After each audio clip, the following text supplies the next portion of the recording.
Bonjour Fabrice, vous venez me voir pourquoi en fait aujourd'hui? Je suis coiffeur et en fait, ce mouvement-là, lorsque je fais les brushings ou tous les mouvements de tondeuse, j'ai une douleur qui est là. Et également sur l'épaule, juste là, dès que je lève les bras, etc. Sur le bricolage, sur les tâches quotidiennes. Ah, ça c'est la pathologie du coiffeur, hein. C'est les tendinites, ce qu'on appelle l'épicondylite, hein, le tennis elbow, ou ici des problèmes de sus épineux très souvent, enfin de la coiffe des rotateurs dû aux mouvements répétés que vous faites. Bah, on va regarder ce qu'on peut faire. Alors ce que je vais faire, c'est qu'on va commencer par des chaînes. Vous voyez, vous avez mal ici sur le côté, derrière. En fait, moi, je vais commencer à vous libérer les chaînes devant, en fait, les deux chaînes antagonistes. Et puis après, on finira par derrière, et là, ce sera top. Normalement, on ne devrait plus avoir de douleur à la fin de la séance. Ça fait combien de temps que vous avez mal? Ça fait bien 3-4 semaines maintenant. Ah ouais, Ça a commencé léger et là, vraiment, c'est pénible. Là, ça devient handicapant. Ok, allez, bah, je vous propose qu'on commence. Ok. Vous avez une douleur, en fait, qui dure depuis 3 semaines, donc vous m'avez dit, et c'est une douleur qui est plutôt au mouvement ou plutôt immobile? Au mouvement. C'est vraiment qu'au mouvement, hein? Ouais. Ok, très bien. Ça, c'est pour que moi, je puisse cibler, en fait, au niveau de la peau et au niveau du cerveau, envoyer un message, en fait, sur les zones vraiment à travailler. Là, si vous pouvez, mettez-moi les deux mains, voilà, comme ça, sur la tête. Ok. En fait, on va envoyer une info au cerveau, en fait, hein, pour lui dire de bien travailler ces deux zones-là. Voilà. Voilà. Très bien.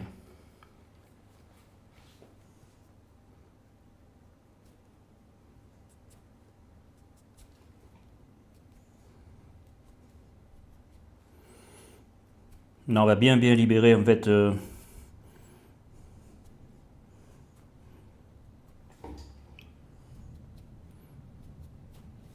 la chaîne antérieure, les deux chaînes antérieures.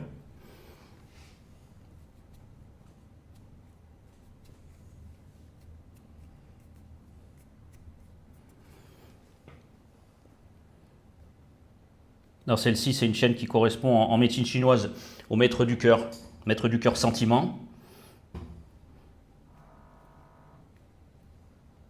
C'est celle aussi qui donne, quand elle est responsable, les douleurs du canal carpien, hein. Ça aussi, beaucoup de pathologies de ce type. Et du coup, je vais remonter toute la chaîne, voilà, antérieure, jusqu'au grand pectoral, en fait, là derrière.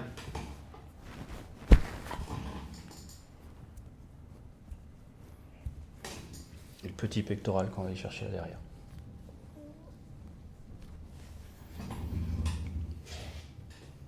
Là, c'est une chaîne qui correspond au méridien poumon. On va la chercher, voilà, ici. On va les remonter le long du fascia ici.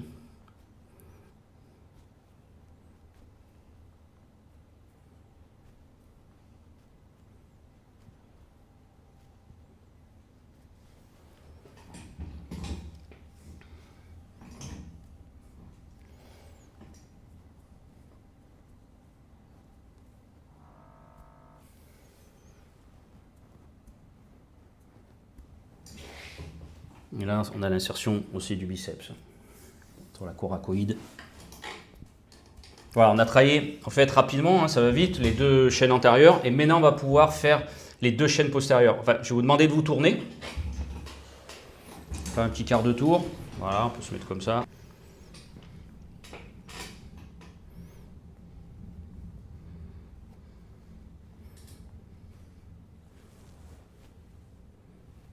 Là, on va travailler les deux chaînes postérieures.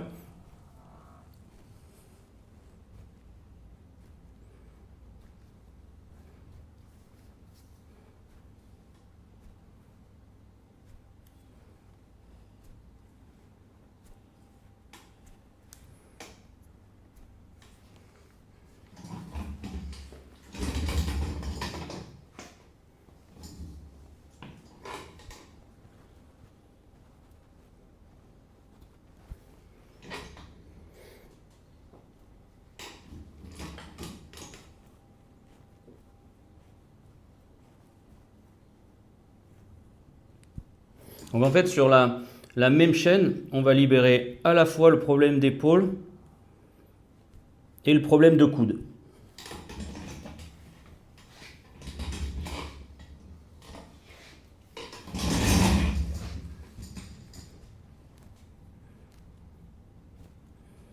Alors première chaîne, on était sur le MTM d'ailleurs de l'Intestin grêle, et là on va être sur celui du triple réchauffeur.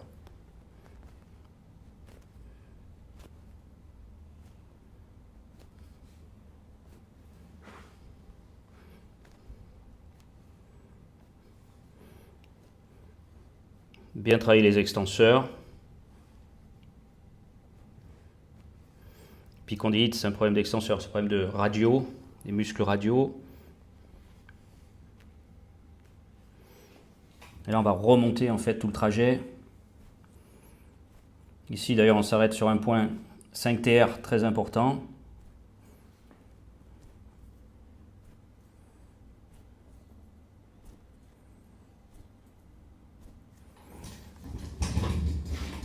Là, on va bien travailler l'épicondyle, je mets un petit peu en tension. Voilà, on va le tenir bien longtemps. On va remonter notre chaîne.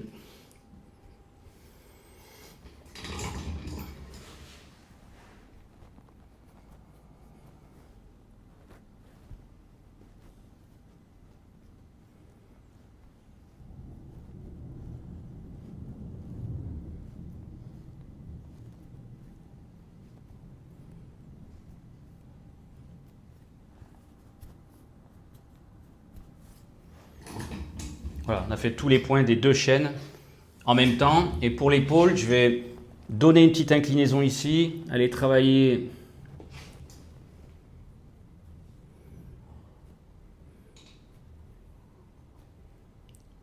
à la fois le sternocleidomastoïdien, le scalène antérieur, scalène moyen,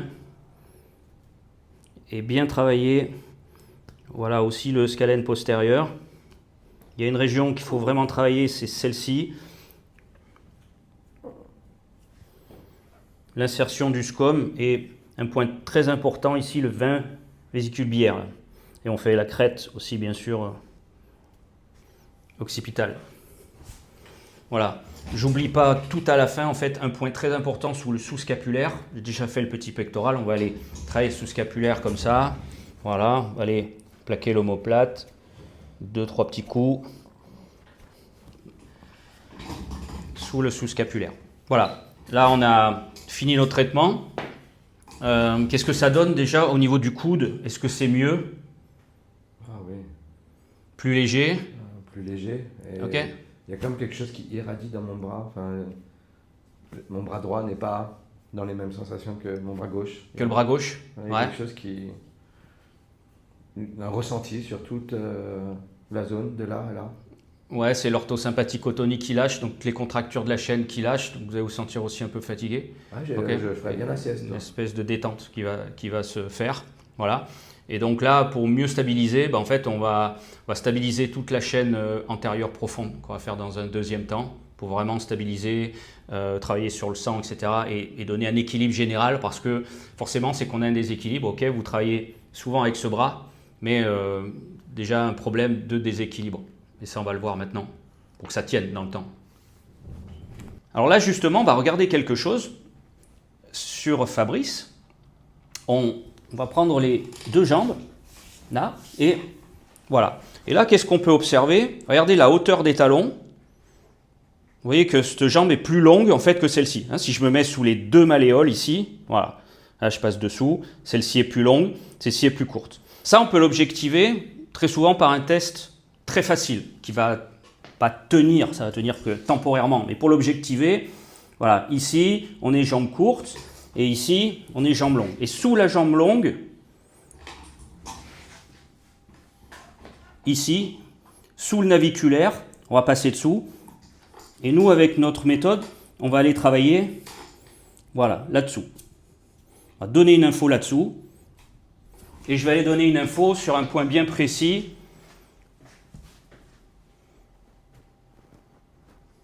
Là derrière, là on réobjective, ok, on se met sous les deux malléoles, on est nickel, d'accord. Voilà, vous allez me dire, ouais, il a allongé la jambe. Non, je ne suis pas allongé la jambe. On a juste, on a juste corrigé, en fait, prouver en fait qu'on est sur une fausse jambe courte. Après, en faisant ce qu'on va faire maintenant, notre chaîne, toute notre chaîne antérieure, une fois qu'on va travailler sur le bassin, sur la rotation du bassin et sur toute la chaîne, il n'y aura plus besoin de compenser. On vérifiera ça à la fin et là, il sera complètement stable. Ce sera très intéressant. Sinon, en fait, sa tendinite va revenir par les chaînes compensatoires. Ce qu'on lui fait, donc... Voilà, alors là, on va commencer notre fameuse chaîne antérieure profonde.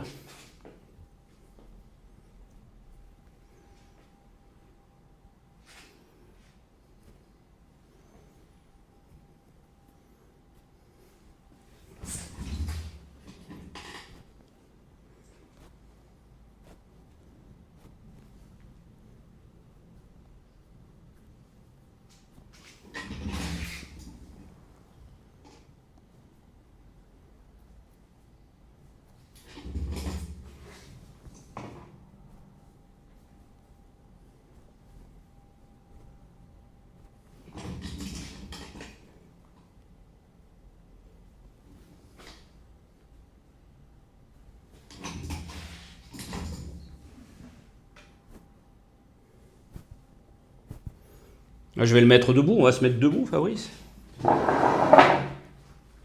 Voilà, je vais le mettre en extension. On va bien travailler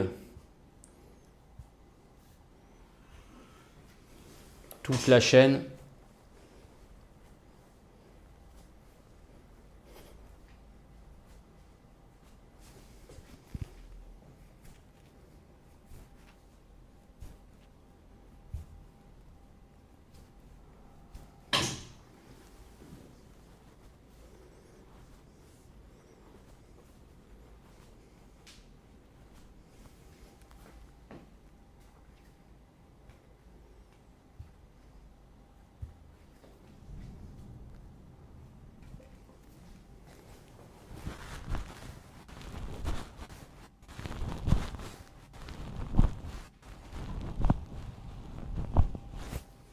Et on va bien travailler le diaphragme, qui fait partie de la chaîne antérieure profonde.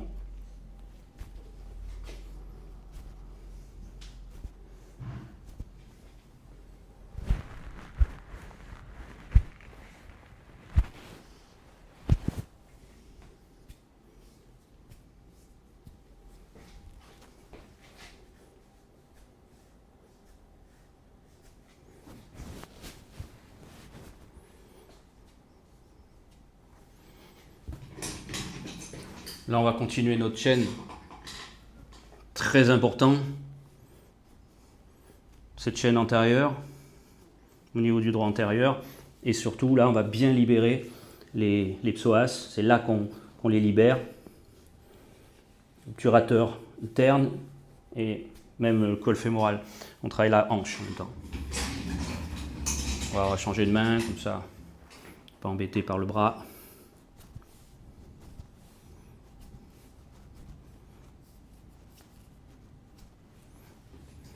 Bien lâcher les psoas, c'est important pour la vascularisation aussi des membres inférieurs, les congestions du petit bassin.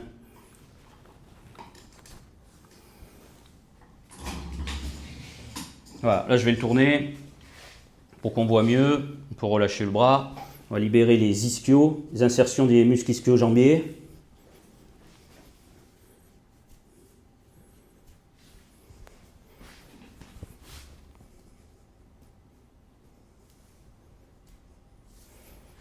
Et on va finir notre chaîne par le grand adducteur et les deux solaires. Et puis on va lui demander de s'asseoir en face de moi pour finir. Là on va aller sur notre fameux naviculaire. Et ici moi j'aime bien travailler en fait tous pour tour. Pour remonter ici, voilà tout le trajet. C'est le méridien de la rate d'ailleurs.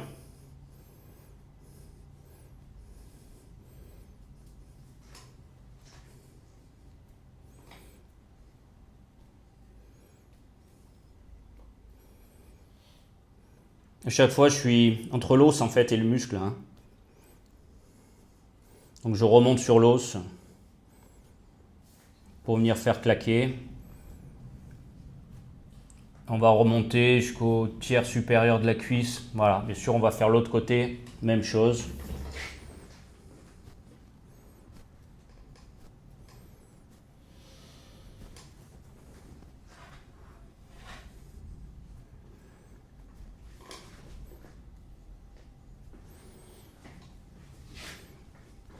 Donc vous voyez, c'est assez rapide, même en faisant les 4 chaînes de bras et en faisant cette chaîne antérieure profonde.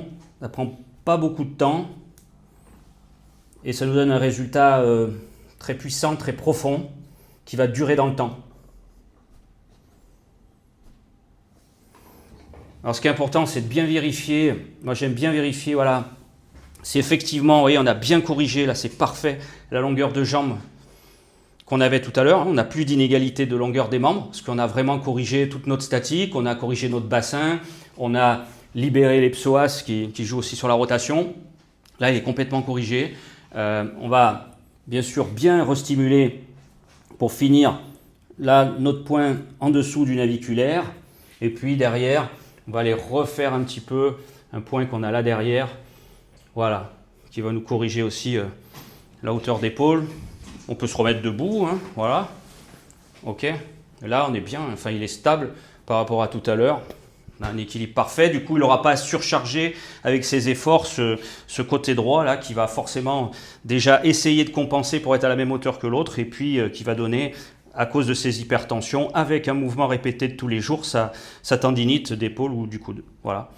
Ben, faudra me tenir au courant du résultat, Fabrice, hein, parce que vous en plus je crois que vous êtes formateur aussi en coiffure. Vous l'avez été en plus chez une grande marque, hein, qu'on ne va pas citer. Donc, et puis là, vous avez un salon, je sais, très, très réputé à Montélimar, qui est vraiment à part. Je vous remercie. De rien. Hein, pour qu'on ait plaisir. pu faire voir ça. Comment vous vous sentez? Envie de faire la sieste. Ouais, ça, c'est normal. Ok. Et au niveau de la tension, parce que maintenant qu'on a fait la chaîne antérieure profonde, ça a dû travailler, avoir un apport de sang, etc. On est mieux? Il y a tout comme une énergie qui circule. Voilà. Voilà, moins de tension. Top. Ok, très bien. Bah, merci. Super. Merci à vous. Merci beaucoup. Merci.